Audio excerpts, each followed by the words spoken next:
हर महादेव।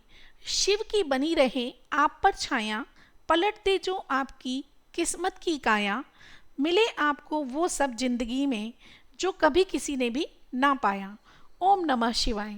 दोस्तों, सावन महात्म्य के 8वें अध्याय में आज हम जानेंगे बुधवार और बृहस्पतिवार का व्रत कैसे किया जाता है, उसका क्या महात्म्य है और क्या विधान है। ईश्वर ने कहा, हे संत कुमार, अब आपसे पाप को नष्ट करने वाले बुध तथा बृहस्पतिवार के व्रत को कहूँगा, जिसे श्रद्धा के साथ करके प्राणी उत्तम सिद्धि प्राप्त करता है। ब्रह्मा ने चंद्र को ब्राह्मणों के राज्यासन पर अभिषिक्त किया। किसी काल में चंद्रमा ने भी बृहस्पति की तारा नाम वाली पत्नी को देखा।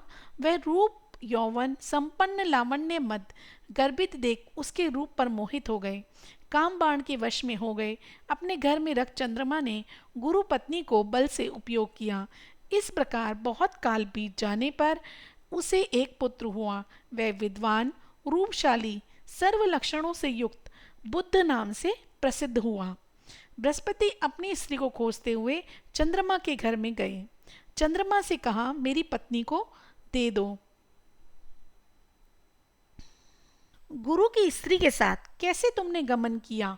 गुरु तुल्य पाप से तेरा कैसे छुटकारा होगा?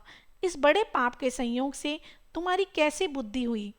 तेरी इस प्रिया तथा अपनी गुरु की स्त्री को मुझे चुपचाप दे दो। प्रायश्चित को एकान्य में करके पाप से रहित हो जाओ। यदि ऐसा नहीं करोगे तो इंद्र सभा में तेरे इस पाप को कहूँगा। बृहस्पति के यूं कहने पर भी कलंकित चंद्रमा ने गुरु पत्नी तारा को नहीं लौटाया, तो देवसभा में जाकर बृहस्पति ने इस वार्ता को कहा, हे इंद्र, आप देवराज हैं, आप मेरी पत्नी को आज्ञा से दिला दे, अन्यथा चंद्रमा कृत पाप आपको भी होगा। इसमें संशय नहीं, क्योंकि राज्य का पाप शास्त्र के निर्णय से राजा को ही भोगना पड़ता है। गुरु की वार्ता सुनकर इंद्र ने चंद्रमा को बुलवाया, क्रोध से आज्ञा दी कि हे चंद्र, गुरु बृहस्पति की पत्नी को दे दो। इंद्र की वाणी को सुन निशापति ने कहा, आपकी आज्ञा से भार्या को देता हूँ, पर पुत्र को नहीं दूंगा। यह मेरे से उत्पन्न है, मेरे वैभव से संपन्न है। इसमें देवतागण को संशय उत्पन्न हो गया। देवताओं ने यह विचारा, किसके शरीर से ये पुत्र हुआ है? इस वार्ता को माता जानती है। देवताओं ने बृहस्पति की पत्नी तारा से पूछा, किसके द्वारा ये गर्भ हुआ है? हे कल्याणी, सत्य कहना, तुम मिथ्यावाणी ना कहना। लज्जा से संपन्न तारा ने कहा, चंद्रमा का औरस और बृहस्पति का क्षेत्रज पुत्र है। आप लोग जिसे सुयोग्य जाने उसे दे दें। ऐसी वाणी सुन देवताओं ने शास्त्र से विचार कर बुद्ध लड़के को चंद्रमा को दिया। इससे गुरु को खिन्न देख देवों ने दोनों को वर दिया। चंद्रमा से कहा, हे चंद्र, तुम घर जाओ, यह पुत्र तुम्हारा है। चंद्रमा तथा बृहस्पति पुत्र यह ग्रह होगा। हे सुराचार्य, और भी शुभ वर को ग्रहण करो। जो मेधावी दोनों को मिलाकर एक साथ व्रत करेगा उसको सब सिद्धियां प्राप्त होंगी। यह सत्य है, इसमें कोई संशय नहीं है।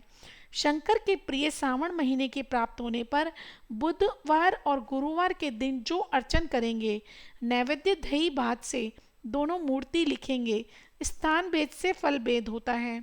जो मूर्ति को झूले पर लिखकर अर्चन करता है वह दीर्घायु तथा संपूर्ण गुणों से युक्त पुत्र प्राप्त करता है। जो प्राणी खजाने में मूर्ति लिखकर यदि अर्चन करेगा तो उसके खजाने की अभिवृद्धि होगी तथा उसका नाश नहीं होगा। पाकशाला में लिखकर अर्चन करने से पाक वृद्धि होगी और देवागर में लिखकर अर्चन करने से देवताओं की दया प्राप्त होगी।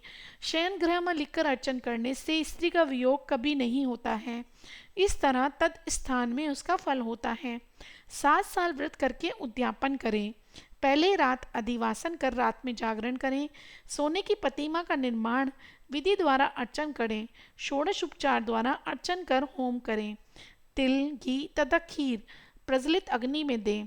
चिचिड़ा तथा पीपल की समिधा से होम कर पूर्ण आहुति दें। मामा तथा भुआंजे को अच्छा भोजन कराकर अन्य ब्राह्मणों को भोजन कराएं और स्वयं भी भोजन करें। इस प्रकार 7 साल तक व्रत करने वाला व्रती सब इच्छाओं को प्राप्त कर लेता है। संत कुमार ने शंकर से कहा, हे भगवान, आपने जो मामा और भांजे को भोजन कराओ ऐसा कहा, इसका कारण कहिए। ईश्वर ने कहा, हे संत कुमार, पहले समय में मामा और भांजा दोनों दरिद्र थे। वे दोनों भोजन के लिए घूमते हुए थक गए। किसी सुंदर नगर में वे दोनों धान्य मांगने के लिए गए। उन्होंने प्रत्येक मकान में श्रावण महीने में प्रत्येक वार का व्रत करते हुए लोगों को देखा, पर बुधवार और गुरुवार का व्रत कहीं नहीं देखा।